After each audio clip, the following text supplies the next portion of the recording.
What's up, everybody? Kim Becker and Aarif Deen here for another Colorado Avalanche AMA brought to you by Mile High Sports. Of course, make sure that you're following along on MHS, on Twitter, on Instagram, and of course, Aarif at Run Right Aarif. I wanted to make sure I got that one right. When he puts out the tweet to ask what questions you guys have about this Colorado Avalanche team and what questions Aarif and I can answer here, mostly Aarif.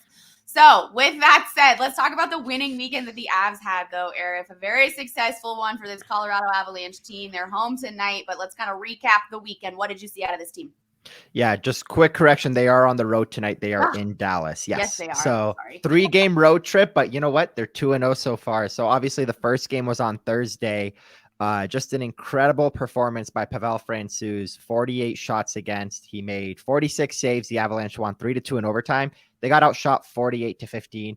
And then 2 nights later, Alexander Georgiev goes up against the guy that was here last year, and Darcy Kemper puts up a 32 save shutout, the first shutout of the season for either goalie, the first shutout of the year for the Avalanche. It took him until I think like mid-January last year, and Georgie's already got it. So 2 incredible goalie performances for a team that's riddled with injuries, and then they got one more on the road trip today against the Dallas Stars. That's right. This is the 3rd game of their 3-game road trip. My bad there. I get confused with the Nuggets, the Avs. We got everything going on, but no, a lot going on.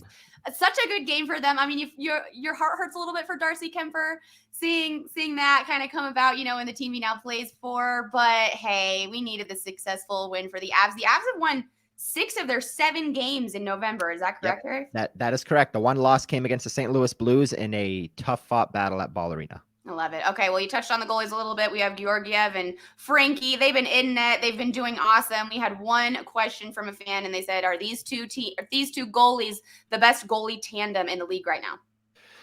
They're certainly up there. I don't want to just say like absolutely yes for sure, but there aren't a lot of teams that are playing as good defensively as the Avalanche are right now. Like if I had to put my money on anybody right now, it's Linus Ullmark and Jeremy Swayman in Boston.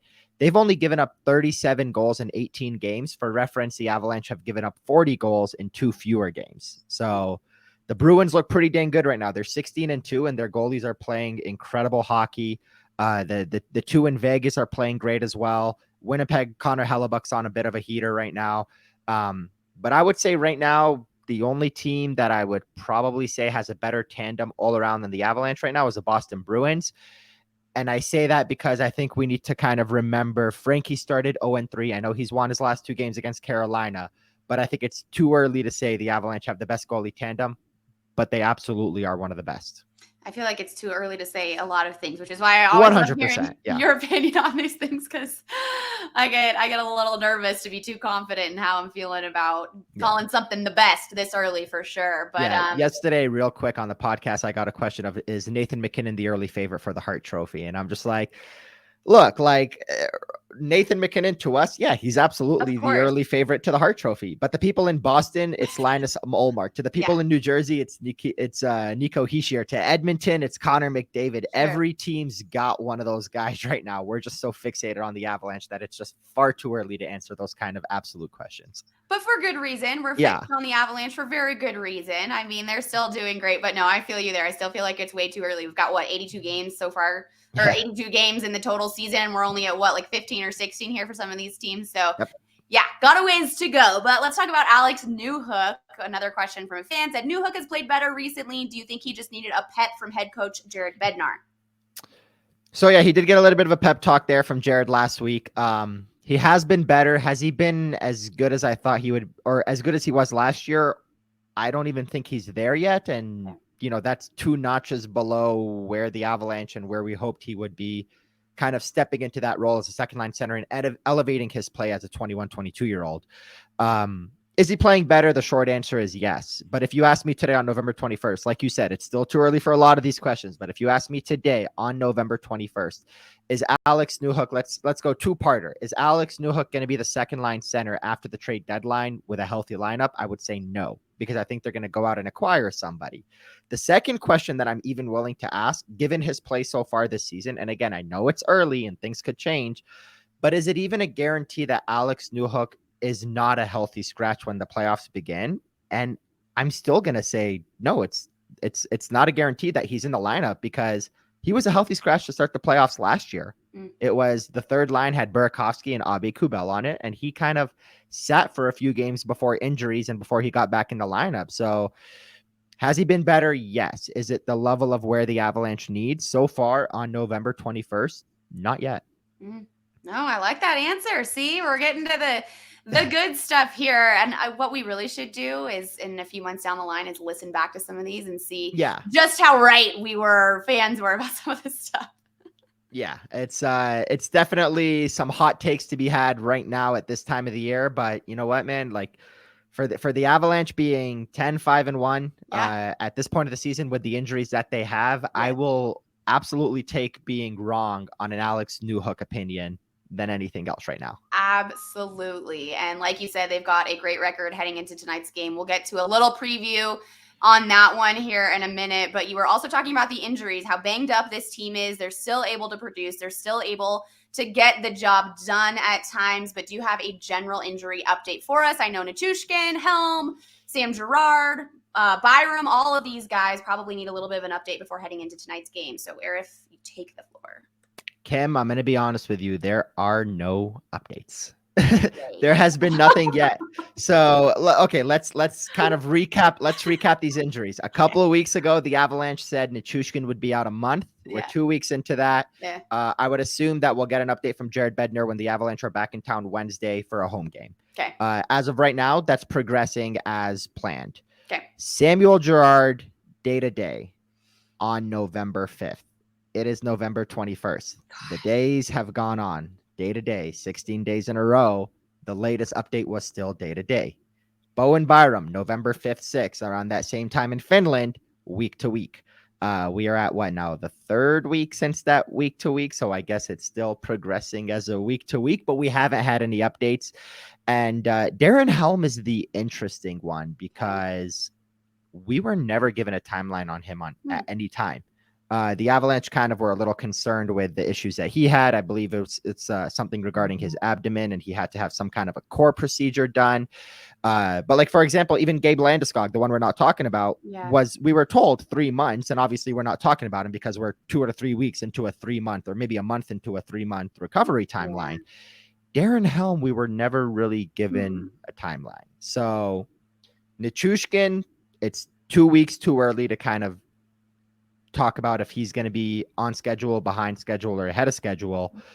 Girard, Byram, Helm, they could play Wednesday. They could play in February. We don't really know quite yet, but I would assume that by Wednesday when the Avalanche are back in town, we'll get an update from the coach. Was it really November 5th when we got that Sam Girard initial injury announcement? I believe so. I want to say it was when they were in Finland. So it's been quite a while here now. Wow. Okay. That one flew by. For some reason, I was thinking in my head that was just last week that it was day to day. So I felt like, yeah, this is totally fine to ask what the update is. Wow. Time flies, especially right now during the holiday season. This is just a wild time. But okay. So no updates there. Now, Aarif, you've been going to their practices, right? To skate around. And how are they looking on knowing that all of these injuries are obviously happening for this team? We know what they look like in games, but can you just I'm going off script a little bit. Can you just give us a little insight on what they look like at practice? I mean, they look good for a team that, like, this is another little thing that JJ and I did on the podcast yesterday. We went through every single forward and talked about if they would be in the lineup first day of the playoffs with a fully healthy lineup. And there's like 6 guys in there that are no's or maybes. And one of them is Newhook. Like, a lot of these guys are not going to be playing when the games matter, assuming, again, this team gets some injury luck and is fully healthy when the games matter. But right now they look good. Like, look, they have Nathan MacKinnon doing Nathan MacKinnon things, Mikko Rantanen scoring goals. Cale Makar is about to break a 200-point record for defenseman with his next point, as long as he does it within the next 12 games, which he might do it in 3 hours from now. Like, who knows? So quite a few guys on that team are playing incredible hockey. Devon Taves looks phenomenal as the number 2 defenseman. And then the 2 guys in goal, the Avalanche have the second best save percentage in the NHL behind, obviously, the Boston Bruins. Right. So a year ago, if you looked at this team and if they had the injuries they have now, and the fact that the last, I think 4, maybe 5 games have hit the under, they wouldn't be this good. They wouldn't have this good of a record because of the way the goalies were playing last year compared to where they are this year, where one's a 925 and the other's a 930. They're saving a lot of shots. So how do they look? The right guys are stepping up, and it's making them look a lot better than they should, given the amount of injuries they have. But that's what happens when you have such a star-studded lineup. Okay, so what we're seeing on game nights is actually what's going on in practice. That's what I was trying to get out of you there. Yeah. I like that answer. Yeah. A couple of the depth guys are sticking up. Look, I want to credit this line, the Cogliano, Comfer, O'Connor line. Like, those are 3 veterans that won the cup a season ago. They look great together for a reason. But the lines that have a little bit of a Dryden Hunt and a Martin Coward, and, you know, Evan Rodriguez has been great, but him mixed in, and Shane Bowers in and out, and Sampo Rant and Anton Bleed and all these other guys, it's just there's no consistency, and, you know, for good reason. All right, sounds like a plan. Okay, let's talk about tonight's game. Puck drop is at 6:30 in Dallas against the Stars. This is going to be a big game for the Colorado Avalanche and for the Stars. Obviously, the top 2 in the Central Division right now. This is a heavyweight game. The money line for both of these teams was -110, which tells you right there that this could go either way. But do you think that the Stars are the biggest threat to this Colorado Avalanche team right now? In the Central Division, simply put, yes. Right now, when you look at the Central Division, the Dallas Stars, the Winnipeg Jets also round out the top 3. They're both, the Avalanche and the Winnipeg Jets, I should say, are both 10-5-1. The Dallas Stars have played 2 extra games. They're 11-5-2. So an extra victory, an extra overtime loss. A victory today will put the Avalanche as the best points percentage team in the Central Division. Now, who were the two teams that were the competition last year? It was the St. Louis Blues, who, let's break down their season. 3 straight wins, 8 consecutive losses in regulation. Now they're on a 6-game winning streak. So they're 9-8. So it's hard to really say. They've only scored 50 goals in 17 games. They're kind of up and down. The Minnesota Wild, they've been more down than up. They're 8-2. Yeah. But of the Winnipeg Jets and the Dallas Stars look more like a team that's relying on their full team. Jamie Benn and Tyler Seguin look great. Jason Robertson looks awesome. Miro Heiskanen looks awesome. Their goalie is Jake Ottinger, and he's been great. Winnipeg is kind of riding a heater from Connor Hellebuck in goal. And obviously they have the right guys stepping up too, but they're a +8 goal differential. The Dallas Stars just look unstoppable right now. They're a +22. They're the only team in the Central Division better than the Avalanche. And they seem to have a more well-rounded game that's a little more sustainable. So simple answer after all of that blabbering is yes, the Dallas Stars are the biggest competition to the Avalanche, which makes today's game an important one. But obviously you do have to remember that the Avalanche are missing half their lineup. So if they lose, it's not the end of the world. But if they win, it's a good thing for this team. Okay, well, Aarif, I took the Avs money line. So what does your gut tell you when I say that statement out loud?